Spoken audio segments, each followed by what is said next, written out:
Salut les gars, j'espère que ça va bien et que vous avez bien profité de votre été. Je voulais parler un peu du dispositif parce que, comme j'ai dit, on n'aura pas énormément de pratique avant les matchs. Je vais essayer d'en faire une la semaine prochaine, c'est pas sûr encore, sinon ça va être à la première semaine de l'année scolaire. Donc, ça va nous laisser peut-être 3 ou 4 pratiques avant de débuter notre saison, ce qui n'est pas beaucoup. Au début, j'avais parlé à certains d'entre vous que je voulais faire un 3-4-2-1, mais après avoir réfléchi à ça, vu qu'on n'a pas énormément de pratique, faire une défense à 3, ça peut être assez compliqué à simuler. Donc, je vais aller avec un système un peu plus traditionnel. Je sais que plusieurs d'entre vous faites du 4-3-3 souvent avec vos équipes. Moi, je vais y aller avec un 4-2-3-1. Je vais expliquer un peu le rôle de chacun des joueurs et qu'est-ce que je m'attends. Mais ça ne sera pas énormément de détails non plus. On va le travailler aussi durant les pratiques.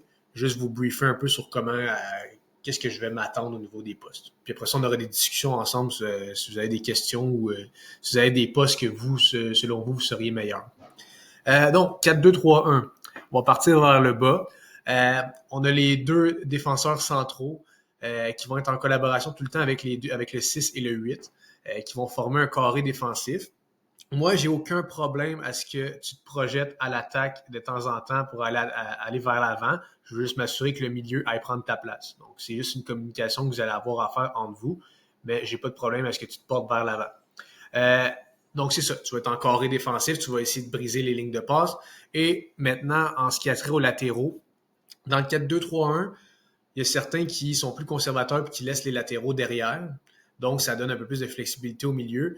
Mais moi, pour créer des surnombres offensifs, je veux m'assurer vraiment une implication des latéraux vers l'avant. Donc, ça se peut que toi, tu décides de venir en course, il n'y a pas de problème.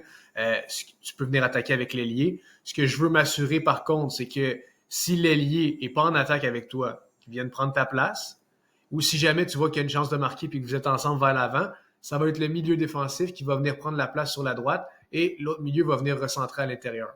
Donc, j'ai aucun problème à avoir une aide offensive de la part des défenseurs, mais assurez-vous de prendre sa place en tout temps. Le premier, ça va être l'ailier, puis sinon, comme j'ai dit, ça va être le milieu de terrain. Euh, donc, les milieux défensifs, le 6 et le 8, deux personnes qui vont devoir être impeccables en récupération et en relance. Le but, ça va être vraiment de faire progresser l'attaque et de venir cibler notre 10. Donc, on veut être en récupération, on veut être sur la même ligne, parce que si on se fait prendre, ça devient quand même serré en milieu de terrain. On reste sur la même ligne, sauf si on veut se porter en attaque, encore une fois, il n'y a pas de problème, on va pivoter. Donc, si moi, je me projette vers l'avant, on peut amener le 10 ici, puis là, on se reconvertit un peu en 4-1-4-1. Ça peut se faire aussi. Faites juste être conscient du positionnement défensif. Donc, comme j'ai dit, récupération, relance. Le 10 va être en circulation constante. C'est lui qui va faire tourner le jeu, c'est lui qui doit avoir les ballons, il doit trouver des solutions. Donc, on a un 10 qui va se placer un peu partout, qui va venir chercher des ballons, puis après ça, qui va essayer de jouer sur ses ailiers ou son attaquant. Donc, comme j'ai dit, vous allez voir, ça va bouger beaucoup. On va en parler plus aux pratiques, mais ça va être un milieu de terrain qui va être assez compact, puis ça va être très important que tout le monde soit impliqué. Les ailiers, comme j'ai dit, vous allez travailler en collaboration avec les défenseurs et les milieux. Vous pouvez vous porter à l'attaque sans problème. Par contre, si on revient en défensive, le bénéfice du 4-2-3-1, c'est qu'on est capable d'être compact au milieu.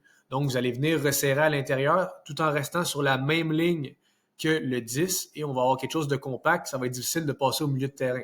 Après ça, en récupération, on va venir s'excentrer sur l'aile, puis là, on va être plus dangereux. Mais assurez-vous quand même de revenir à l'intérieur. On va avoir un bloc qui va être assez bas au niveau défensif. Quand on va reculer, là, notre 10 va descendre, on va descendre ici, on va venir à l'intérieur et notre attaquant va venir ici aussi. Donc, phase d'attaque aussi, on va parler de notre attaquant, le numéro 9. Là, il y a juste, les chiffres ont été inversés, là, mais c'est pas grave. L'attaquant va devoir se projeter derrière la défensive, mais aussi servir de pivot. Ça va être très important que tu sois dos au jeu souvent. Je t'explique. Ça se peut que ton 8 ou ton 6 soit pas en mesure de trouver ton 10 pour la passe. C'est là que tu vas être dos au jeu, tu vas venir chercher le ballon plus bas et tu vas pouvoir redonner à ton 10 et aller chercher tes ailiers en profondeur. Donc, ça se peut des fois qu'il y ait des permutations entre vous. Moi, j'ai la balle ici, je suis dos au jeu, je donne à mon 10 qui part en course ou je donne à mon ailier qui part en course. Donc, c'est un attaquant qui doit être très complet, qui est capable de faire des courses en profondeur, mais aussi de revenir comme un faux neuf. Encore une fois, il va y avoir des discussions